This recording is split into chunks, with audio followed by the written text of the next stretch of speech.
Porque ninguém nunca fala o quanto criar meta é difícil. Mas o ano começou, né? Janeiro, ano novo, vida nova. Entra todo mundo nessa imersão de criar metas, de criar novos hábitos, né? Essa história linda. Mas ninguém fala do quanto é difícil, sabe? Você parar de só escrever uma frase bonitinha ali no papel e realmente criar uma meta, criar um planejamento para aquela meta, criar hábitos que sustentam aquela meta, que sustentam aquele objetivo final, é difícil. É difícil porque envolve você se conhecer para saber o que você realmente quer, envolve você conhecer os seus próprios limites para você não colocar algo muito fora da realidade, algo que não é alcançável, sabe? Dentro do que você consegue hoje, dentro da sua realidade.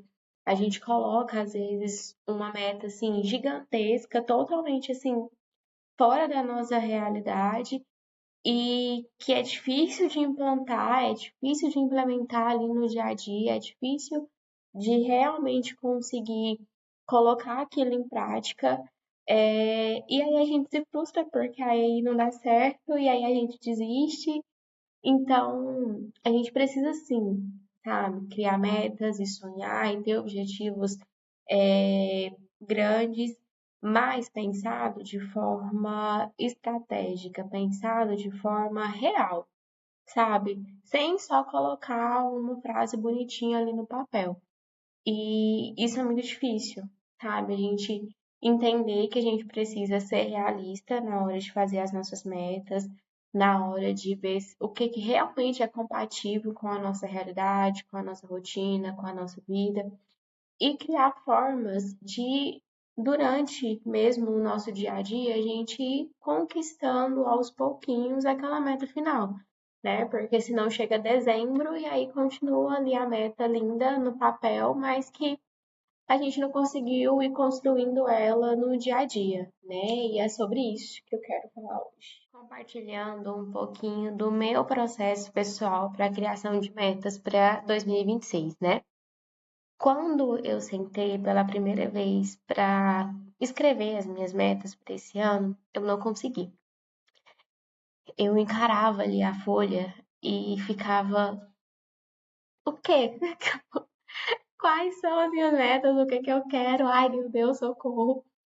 E foi um processo difícil, sabe, ali no início, de eu realmente precisar enxergar um autoconhecimento mesmo, ter ali uma noção clara, sabe, das coisas, porque eu parei e fiquei meio, não sei, sabe?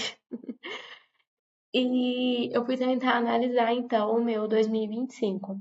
O que que deu certo, o que que não deu, o que não deu, por que não deu certo. E fui entendendo que coisas que eu planejei lá em janeiro de 2025 para acontecer, não aconteceu porque deixou de fazer sentido para mim, porque, né, essa é a vida também, né? Algumas coisas que a gente sonha no começo, que a gente idealiza no começo, vai passando ali o tempo, deixam de fazer sentido com a nossa realidade, com quem a gente é naquele momento. E eu deixei algumas metas de lado por este motivo. Outras eu consegui sim realizar e outras eu não consegui por falta de planejamento. E quando eu tive a dificuldade de olhar para frente, eu olhei para trás, né? E identifiquei isso, que das minhas metas no começo de 2025 tinha acontecido essas três coisas. Algumas tinham sim dado certo, outras não tinham por falta de planejamento e outras não tinham porque tinham deixado de fazer sentido, porque eu tinha mudado, né? Mudado a minha forma de pensar com algumas coisas, mudado a minha trajetória profissional, redirecionado a minha carreira para um outro ramo, né? E isso acontece, né? Também é a vida. Nós somos pessoas voláteis e a gente precisa também ter essa flexibilidade e encarar isso também como uma coisa boa. E entendi então que para 2026 eu precisava de um planejamento mais sólido para alcançar alguns objetivos. Compartilhando um pouquinho de alguns dos meus objetivos para 2026, primeiro é cuidar melhor de mim. E quando eu falo cuidar melhor de mim, né? E aí a gente entra no que eu falei no começo do vídeo de não ser só uma frase bonita ali no papel. Então, cuidar melhor de mim, cuidar melhor do que é mais valioso para mim, né? Que é o meu corpo, é a minha saúde. É porque senão eu não consigo conquistar outras coisas, eu não consigo nem atingir outros objetivos, né? Se eu tiver uma saúde fraca, né? Se eu não tiver um corpo fortalecido, uma saúde fortalecida. Para isso deixar de ser só uma coisa bonitinha no papel, a gente precisa de planejamento. Então, eu preciso cuidar melhor da minha pele, cuidar melhor do meu cabelo, tomar as minhas vitaminas, ter uma maior frequência, né, nos exercícios físicos, e isso envolve planejamento. É uma meta ali grande, né, cuidar melhor do meu corpo, mas é uma meta que quando você vai planejá-la, ela exige coisas diárias a serem feitas e metas, né, menores dentro dessa meta maior. Porque é assim que a gente começa a planejar. Então, por exemplo, eu coloquei inclusive a minha meta menor dentro dessa meta maior de cuidar melhor da minha saúde, de treinar 200 dias no ano. Então, quando chegar lá 31 de dezembro de 2026, eu espero voltar aqui para contar que eu treinei no mínimo 200 dias. E para isso acontecer, eu precisei planejar, né, dividir esses 200 dias em dias fracionados, né, digamos assim. Então, para ser 200 dias no ano, eu tenho que treinar tantos dias no mês, tantos dias na semana e ter ali uma forma de ir monitorando, né, semanalmente, se o que eu preciso fazer para dar os 200 dias no final realmente está dando certo.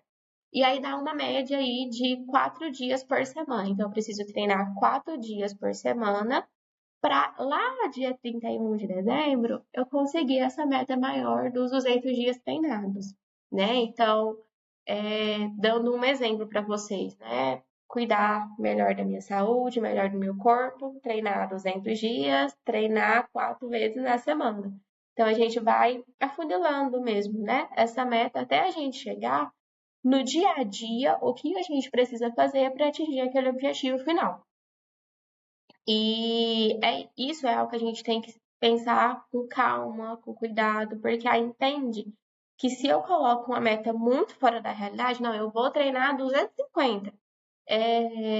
Quando eu coloco, tiro essa meta maior e tento fracionar ela ali na minha rotina, na minha realidade, não vai ser compatível, porque eu sei que eu não consigo treinar mais do que 4, 5 vezes por semana.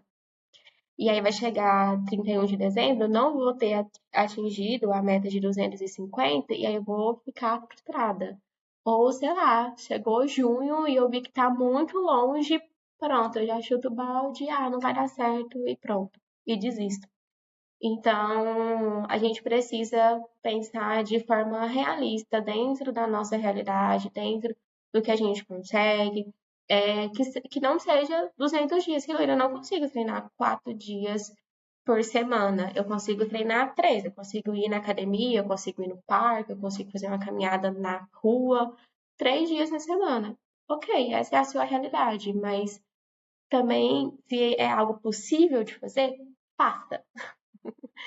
Faça, porque só depende de você no final das contas, né? Tem coisas que a gente precisa entender que realmente só depende da nossa força de vontade, depende da nossa persistência e da nossa constância. E antes de me apresentar, né, para quem ainda não me conhece, eu quero ler rapidinho um trecho do livro Diário de um CEO que eu tô lendo, que inclusive está me ajudando muito a definir algumas metas para esse ano, para também incentivar você a cuidar melhor da sua saúde. Cuide do seu corpo, afinal, ele é o único veículo que você possui, a única nave que você usará para explorar o mundo e a única casa que você pode realmente chamar de lar. E é isso, meu nome é Hilary, eu sou psicóloga, estou compartilhando e documentando aqui a minha trajetória de construir uma vida com mais clareza, com uma sustentabilidade maior, compatível com a minha realidade, compatível com o que eu realmente quero, a vida que eu quero construir, a forma que eu quero viver. E estou aqui para incentivar você a fazer o mesmo, mesmo que às vezes sejam um pouco difíceis. Até o próximo vídeo e um beijo!